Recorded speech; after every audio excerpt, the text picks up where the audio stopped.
गिबियावनो बयखौबो आंनि चेनेलाव बरायनानै लाग्रोबाय। आसा खालामो बयबो मोजाङैनो दङ। दासिमनि मोननैसो खौरांफोरा जाबाय। लोगो हादरगिरि जगदीप धनखरआ 13 फेब्रुआरि एबा दिनै गुवाहाटीआव दावबायफैगोन। बेजों लोगोसेनो आसामनि गोजौसिन हादरसा नोगोरारि बान्था फारियै आसाम वैभव, आसाम सौरभ आरो आसाम गौरब बान्था गथायनाय हाबाफारियाव गाहाय आलासि महरै बाहागो लागोन। बे हाबाफारिखौ गुवाहाटीनि श्रीमन्त शंकरदेव कलाक्षेत्रआव खुंफुंनाय जागोन। सांग्रां जानो गोनां मोनसे खौरां, नोंथांनि गथ'साफोरखौ दुथां सुबुंफोरा खावनानै लांनो हागौ। गोबां समनिफ्रायनो मानसि गोमानाय आरो लांखारनाय जाथायखौ खोनानो मोनबोगासिनो। दाब दाब जायगाफोराव उन्दै उन्दै हिन्जावसाफोरखौ थगायनानै गोजान जायगायाव लांखारनाय जाथायखौबो जाफ्लेबाय थानायखौ नुनो मोन्दों। बेबादिनो थांनाय सानखालि गुवाहाटी नोगोरमायाव 1.5 बोसोरनि सासे उन्दै हिन्जावसाखौ सासे दुथां सुबुङा खावनानै लाना खारनाय खौरांखौ मिथिनो मोन्दों। जाथायनि सोमोन्दै मिथिनो मोननाय बायदिब्ला, गुवाहाटी नोगोरमानि खानापारा फ्लाइअभारनि साखाथिनि लामानिफ्राय गथ'साखौ खावनानै खारदोंमोन। लांखारजानाय गथ'साया खानापारा बास लाखिग्रा साखाथिनि गंसे दखानाव खामानि मावग्रा हासिना बेगमनि फिसाजो होननानै मिथिनो मोन्दों। सासे दुथां आइजोआ जेब्ला गथ'साखौ फुंनि 11 रिंगासो समाव लानानै खारदोंमोन, बे समावनो माखासे बास सालायग्राफोरा नुदोंमोन। बेनि उनाव जायगानि माखासे सुबुंफोरा गथ' लांखारग्रा आइजोखौ हमो आरो पुलिसनो गथायो। मख'नो गोनांदि बे जाथाय जानाय सानखालि दुथां सुबुङा गथ'साजों गेलेबाय थादोंमोन। बेनि माखासे समनि उनावनो गथ'साखौ लानानै खारदोंमोन होननानै दिसपुर पुलिसआ फोरमायदों। दायना-दायनि एबा खोमसि फोथायग्रा सुबुंफोरनि थाखाय सांग्रांथि जानो गोनां। लोमजानाय साजानाय समाव देहा फाहामसालियाव थांनायनि सोलायै नायखांग्रानि खाथियाव माखासे सुबुंफोरखौ थांनायखौ नुनो मोनो। जुदि नोंथांमोननावबो खोमसि फोथायनाय दङब्ला सांग्रां जा। माखासे समफोराव खोमसि फोथायनायखौ लानानै सुबुं समाजाव गोबां गुलाय-गुजाय थासारि सोमजिनायखौ नुनो मोन्दों। बेखौ नोजोर होनानै सरकारा खोमसि फोथायनायनि सायाव गोख्रों आयेन फोसावनानै होदोंमोन। बे खेबाव खोमसि फोथायनायनि बिथिङाव रायजो सरकाराबो गोख्रोंसिन राहा लानो थांखि लादों। जाय सुबुङा खोमसि फोथायनायनि गेजेरजों फाहामथाय लागोन बेखौ सरकारा गोख्रों साजा होनो थांखि लादों। बेजों लोगोसेनो नायखांग्रा अजाफोरखौबो गोख्रों साजा होनो थांखि लादों।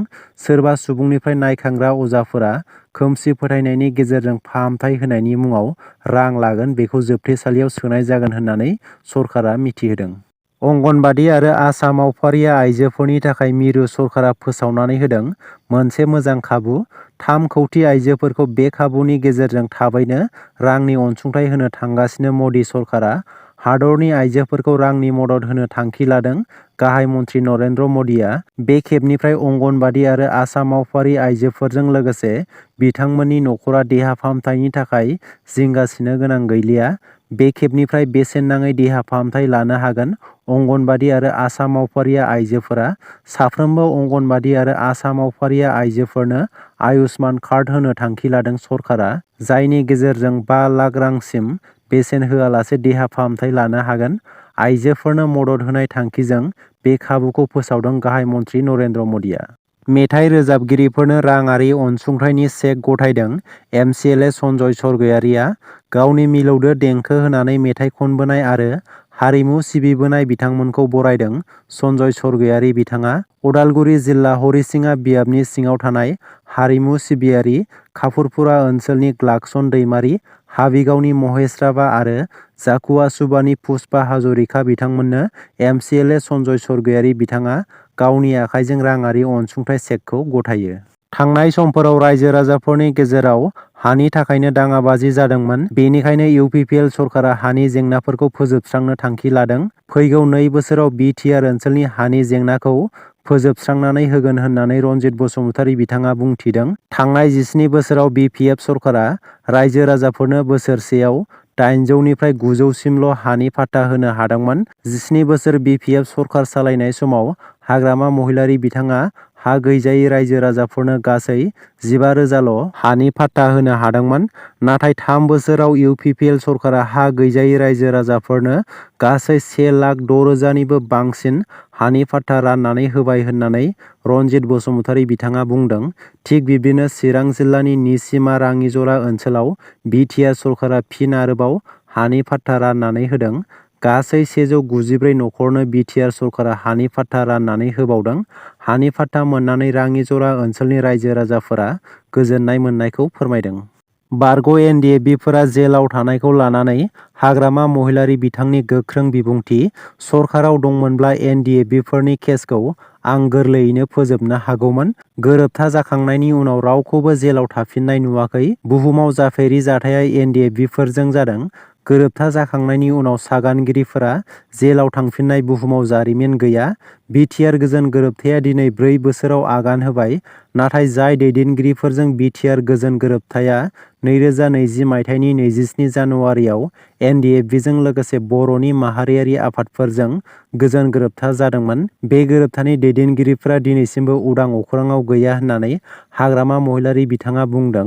रन्जन दैमारि बिथांखौ लानानैबो हाग्रामा महिलारि बिथाङा बुंदों दि आथिखालनि सरकारा रन्जन दैमारि बिथांखौ दिहुननो जेबो खामानि मावाखै।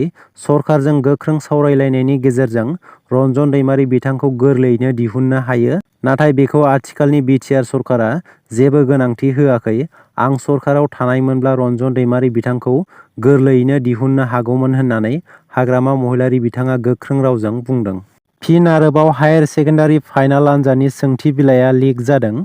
मैया एबा 12 फेब्रुवारिनिफ्राय हायार सेकेन्डारि फाइनाल आनजादा जागायदोंमोन आरो गिबि सानाव इंराजि आयदानि एग्जाम दंमोन। एग्जाम जागायनाय समावनो गोबां मबाइल फनाव सोंथि बिलाइ लिक जानायखौ नुनो मोन्दों। धुबुरी पर्बतजरा सिनियर सेकेन्डारि स्कुल आनजाद थावनियाव बे सोंथि बिलाइ लिक जानाय जाथाया जादों होननानै मिथिनो मोन्दों। बे जाथायनि सायाव पुलिस बिफाना नायबिजिरनायखौ जागायबाय होननानै मिथिनो मोन्दों। बाक्सा जिल्ला मसलपुर बाथौफुरि बाथौ फुजा सनाथि मायथाइ फालिथायाव खुंफुंजानाय लाखि गिफ्ट कपननि सेथि बान्थाखौ चिरां जिल्ला बासुगावनि सन्जिब बसुमतारिया अ.डि.ए.4 गारिखौ मोननो हादों। आसाम आयेन आफादनि जथुम्मायाव 2024-25 बोसोरनि बाजेटखौ रांखान्थि मन्थ्रि अजन्ता नेउगआ फोसावनानै होबाय। 2024-25 बोसोरनि थाखाय 2.9 लाख कौटि रांनि बाजेट खालामनायखौ फोसावना होबाय रांखान्थि मन्थ्रि अजन्ता नेउगआ। दासिमनि मोननैसो गोनां खौरांफोरा बेनोमोन। गोजोन्थों।